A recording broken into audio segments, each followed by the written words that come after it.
Join our Patreon. Do you really want to know?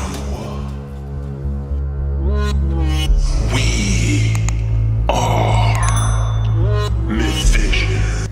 Dr. Robert M. Price. I have a 2-in-1 question from an Israel-only proponent. David King goes by DK Channel on Facebook, and he says, what does Dr. Price believe Paul is talking about in Romans 9:24 through 29? The Israel-only stance is that Paul is explaining his Gentile believers are the scattered of Ephraim.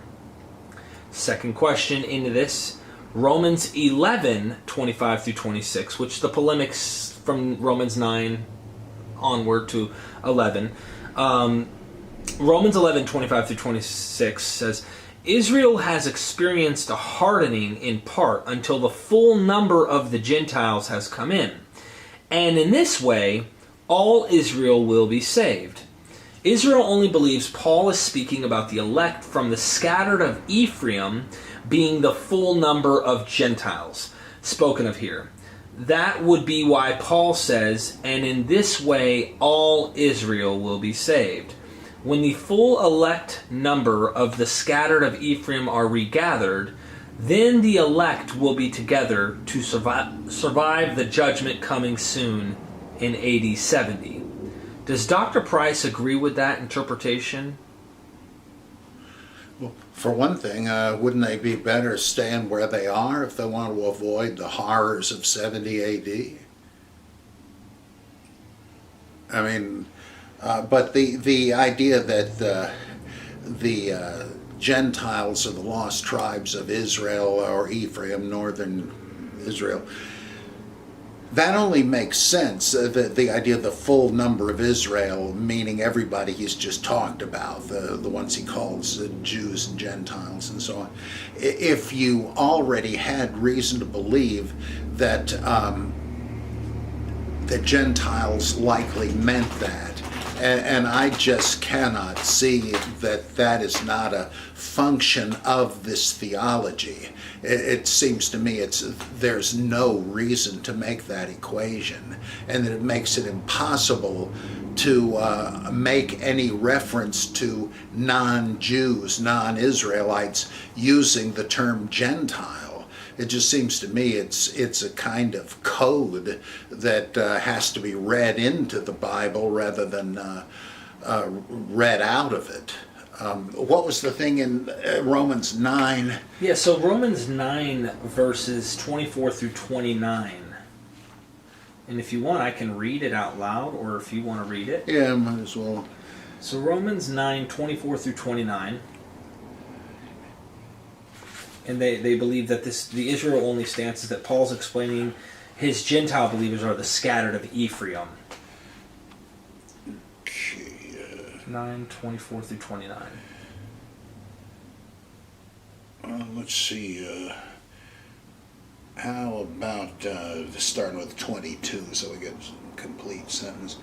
What if God, wanting to show his anger and to evidence his power, with great patience endured the agents that deserve wrath and have been prepared for destruction, so that he might make known the wealth of his glory to the recipients of mercy, whom previously he prepared for glory, even us, whom he has called not only from among the Jews, but also from among the Gentiles.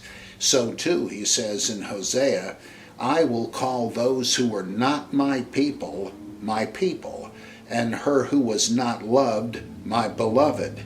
And in the place where it was said to them, you are not my people, there they will be called sons of the living God. Isaiah, too, exclaims regarding Israel, even though the number of Israel's sons were as the sand of the sea, only a remnant will be saved, for he will... There's this a weird footnote here. Oh, some texts go on. For he will finish the work and round it out in righteousness. For thoroughly and with dispatch the Lord will execute his decree on the earth, end quote. As Isaiah further foretold, unless the Lord of hosts had left us offspring, we would have become like Sodom and would have been made like Gomorrah. Now, where's the passage end?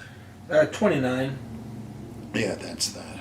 So he says the Israel-only stance is that Paul is explaining his Gentile believers here are the scattered of Ephraim. Yeah, this is certainly no explanation of that. What in here even implies that or is amenable to that? I think when you go to Hosea, also, the Hosea 6:1, what does Paul say? A reference in Hosea, what was that reference? And I'll pull it up. 1:10 or 2:23? Is it in Hosea 1:10? Hosea 1:10 or 2:23? Okay, so Hosea 1 verse 10 says, "Yet the number of the sons of Israel will be like the sand of the sea, which cannot be measured or numbered. And in the place where it is said to them, 'You are not my people,' it will be said to them, 'You are the sons of the living God.' And the sons of Judah and the sons of Israel will be gathered together." So this is very interesting. And they will appoint for themselves one leader. So what Israel only is suggesting is when you look at the reference that Paul references, notice he only references verse 10. Okay? In Hosea 1 verse 10. But look, Paul never mentions verse 11. And so it would make their case very strong if he said Hosea 1 verse 10 and 11, hint, hint, wink, wink, this is who my Gentile audience is. Because here, in verse 10, he says, "Yet the number of the sons of Israel will be like the sand of the sea, which cannot be measured or numbered. And in the place where it is said to them, 'You are not my people,' it will be said to them, 'You are the sons of the living God.'" Now, what they'll say is, "You are not my people." Well, who are the "you are not my people"? Well, when you look in verse 11 of Hosea verse 1, or chapter 1, "And the sons of Judah and the sons of Israel will be gathered together, and they will appoint for themselves one leader, and they will go up from the land for great will be the day of Jezreel." So it appears that this reference used by Paul, I.O. will go to the context of Hosea 1 and say, hey, this is talking about Judah and Israel, the northern and the southern tribes. And so this is where they're suggesting the Gentiles are the... You mean in Hosea? In Hosea. Yeah, too bad we're concerned about the argument of the author of Romans. Right. You can't assume that they have in view the point the original text was making. There's always this opportunistic garnishing of the text with wording that would fit it even out of context. Yeah, and that's the one issue that I have. Like, don't get me wrong, if it was all really connected, we wouldn't have this problem. I don't even know if this would be a debate. In fact, I think Israel only would be one of the earliest movements that are going on in the scene where this sect might even have took over the church, but I doubt it would have been as popular, especially in a Greco-Roman world. It probably would have went extinct and we wouldn't even have Christianity. Like the Ebionites, which pretty much did for that reason. They were Jewish only. But you said Hosea 2:23, "I will sow her for myself in the land. I will also have compassion on her who had not obtained compassion. And I will say to those who were not my people, 'You are my people,' and they will say, 'You are my God.'" But that doesn't say anything in the context of Hosea of that. Now, the second part of his question had to do with Romans 11:25 through 26. And he did put the quote here, but I don't know the translation. Romans 11:25 through 26. It's Israel has experienced a hardening in part until the full number of the Gentiles has come in, and in this way all Israel will be saved. I want you, brothers, I want you not to be ignorant of this secret. Partial insensibility has come over Israel until the full number of the Gentiles come in, and thus Israel will be saved. As it is written, "From Mount Zion a deliverer will come. He will turn away ungodliness from Jacob, and this is my covenant with them when I have taken away their sins." Hi, kitty cat. How you doing? I got a vicious big white cat here. Hello, sweetheart. It just seems to me that you're introducing like for instance, looking just earlier in the chapter, in verse 13, I'm speaking to you Gentiles for the very reason that I am an apostle to the Gentiles. I take pride in my ministry, trying if possible to rouse my own race to jealousy and save some of them. For if the rejection on their part means the world's reconciliation, what must their acceptance mean but life from the dead? If the first piece of dough is holy, so is the whole lump, and if the root is holy, so are the branches. If some of the branches have been broken off, and you, a wild olive shoot, have been grafted in, and are sharing the rich root of the olive tree, do not boast against the branches, and if you do boast, remember that you are not supporting the root. Instead, the root supports you. You will reply, the branches have been broken off so that I may be grafted in. Well said. Though through lack of faith they were broken off, and through faith you remain in place. Be not haughty, but stand in awe, for if God did not spare the natural branches, neither will he spare you. So consider God's kindness and rigor. On the one hand is rigor applied to those who failed, and on the other hand, God's kindness to you, provided you continue in his kindness, else you too will be cut away. Besides, if they do not persist in their unbelief,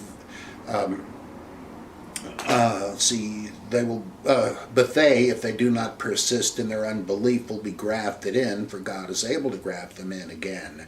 And if you have been cut from a naturally wild olive tree and were grafted contrary to nature into a cultivated olive tree, then how much more readily will these natural branches be grafted into their own original tree?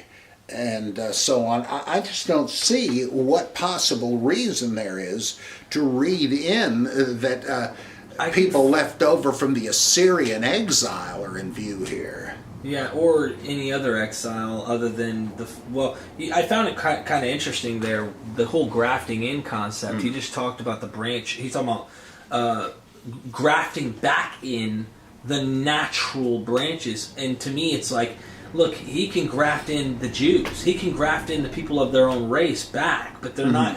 It's almost like they're getting cut off. And he's allowing these people who are not natural, that are wild. Now, they'll say wild because, hey, they ended up getting tainted out there in the wilderness. If there was any reason to identify them that way, you have to read that in. Gentile, Gentile, Gentile. Since when did that mean diaspora Israelites? They're just making it up as they go. Well, that's a good question. I'd like a book to be written on this subject matter, because then you could really grasp all of their points. You know what I mean? But hello, kitty. But yeah, so this full number concept comes up, and then they go to Revelation 7 and suggest the full number. This kind of thing happens often in the discussions, but that was their question. Did you have anything else you wanted to touch on with that? I think there's something in 1 Peter that is interesting about this, if I can find the darn thing. Let's see.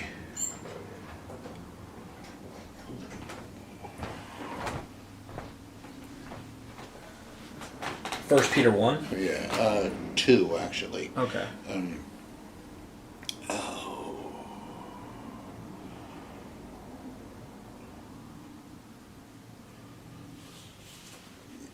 Let's see. Come to him, a living stone, rejected by men, it is true, but chosen by God and precious, and be built up as living stones into a spiritual house, a dedicated priesthood to offer spiritual sacrifices that through Jesus Christ are acceptable to God. It is therefore contained in Scripture, see, I place in Zion a chosen, precious cornerstone, and he who believes in him will never be put to shame. To you then who believe, he is precious, but to the unbelieving, the stone which the builders rejected has become the main cornerstone, and a stone to trip over and a rock to make them fall. They stub their toes because they disbelieve the message. They were destined for this. But you are a chosen race, a royal priesthood, a holy nation, a people of his acquisition, so that you may proclaim the perfections of him who called you out of darkness into his marvelous light. You who once were no people, but are now the people of God, who once experienced no mercy, but have now received mercy. I implore you, dear friends, as aliens and exiles, to keep from gratifying fleshly desires, such as war against the soul. Conduct yourselves well among the Gentiles, so that although they may defame you as criminals, they may see your good works and glorify God in the day of visitation. So you're living among the Gentiles, among the Israelites? It just seems absurd to me. Well, I think it's interesting that what some of the things they do, and I get why, but it with the ideas that they have preconceived ideas. Death is in Genesis is not literal death. Yeah, that's absurd. Right. Let's just play ventriloquism with the Bible. Right. I just want to give you the general gist of the ideas here is that. In that way, if death is covenantal, then salvation and resurrection could also possibly be that too. But here you mentioned in verse 9 of 1 Peter 2, you are a chosen race, okay? A royal priesthood, a holy nation. All these are Israel concepts, if you will. But the point is, can Gentiles get in on this? Right. And the idea that Gentiles are survivors from the Assyrian conquest, get out of here. It's just so arbitrary. You could say, well, he's really talking about Martians who have been among us for centuries. And I mean, it doesn't say it, but there's no reason to, that shouldn't make any difference. It just seems crazy, as if you said, well, there's a fourth person of the Trinity, and you have to understand that to make sense of it, which means to make our sense of it, for our system to work. It just seems totally contrived, just ventriloquism. So when, just on that question, before we end this video, all Israel will be saved, right? Romans 11, that was talking about the fullness of the Gentiles will come in, and then all Israel shall be saved. What do you think that means, all Israel shall be saved? Because they'll suggest the all Israel is the inclusive of the Gentiles. The point of it seems to me to be, okay, right now it's only a remnant of Jews who believe because God has actually put them on hold, because he needs them to be on the sidelines to provide people like Paul with an opportunity to preach to the Gentiles. And once that's done, Jews will see what an amazing miracle this is. I guess they were right. Let's join up too. And then it won't just be a remnant anymore. All Jews will believe. This is how. The result will be exactly the opposite of the way it seems now. Otherwise, I just don't see what the heck sense it would make. I'll send you the article. I'm so annoyed with this stuff. I don't really want to pursue it further. Yeah, no, Jason Staples. He's not an Israel only guy, but they do go to him to look at this, and I actually want to interview the guy. He's a believer, which I'm actually, hoping he'll come on the channel because he knows. We poke at the Bible in a way, but not trying to be facetious. We're trying to show you guys that, look, it's not one size fits all book. But Jason Staples, he's written something on this, and I'd like to get him on there. Maybe I can get you to check out his article at some point. But thank you, Dr. Bob.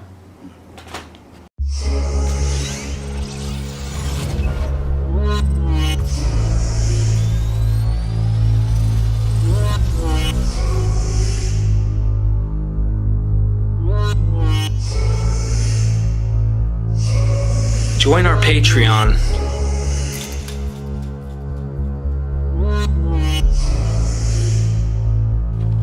We are Myth Vision.